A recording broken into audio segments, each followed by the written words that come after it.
இது எங்கள் ஊர் திருவெண்ணைநல்லூர். இங்கே பெருமாள் கோவிலுக்கும் சிவன் கோவிலுக்கும் நடுவில் திருக்குளம் இருக்குது. இது திருக்குளம் வந்து வேறு எந்த ஊர்லேயும் இதுமாரி பெருமாள் கோவிலுக்கும் சிவன் கோவிலுக்கும் நடுவில் இருக்கிறதா எனக்கு தெரியல. தெரிஞ்சிருந்தால் கமெண்ட்ஸில் சொல்லுங்கள். இந்த திருக்குளத்துக்கு முன்னாடியே வனதுர்க்கை அம்மன், ஸ்ரீ வனதுர்க்கை அம்மன் ஆலயம் உள்ளது.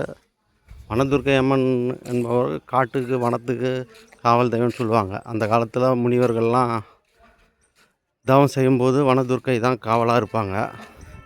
செவ்வாய்க்கிழமை, வெள்ளிக்கிழமை, அமாவாசை, நவராத்திரி தினங்களில் வனதுர்க்கை அம்மனுக்கு வழிபாடு சிறந்தது. எலுமிச்சம்பழம் மாலை, சிகப்பு மலர்கள் மாலை, நெய் தீபம் போன்றவெல்லாம் ஏற்றுவாங்க. இது வந்து அரச மரத்துக்கு கீழே இருக்குது. திருவெண்ணைநல்லூரில் அரச மரத்துக்கு கீழே அரச மரத்தை சுற்றும் போது சந்தான பாக்கியம், அதாவது குழந்தை பேர் இல்லாதவர்களுக்கு குழந்தை பாக்கியம் கிடைக்கும். அந்த அரச மரத்தை சுற்றி வரும்போது நாகதேவதை, வனதேவதையெல்லாம் இருக்கிறாங்க. நாகதேவதை வந்து ராகு கேது தோஷம் உள்ளவங்களுக்கு சிறந்தது.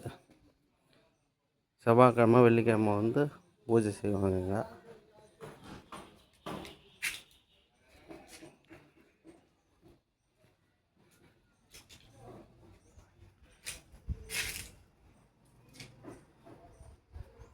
மன தைரியம் அதிகமாகும், சனி தோஷம் குறையும். வனதேவதையை கும்பிட்டா உங்களுக்கு எதிரிகள் இருந்தாங்கன்னா எதிரிகள் வந்து எதிரிகள்கிட்ட பயம் போகும்.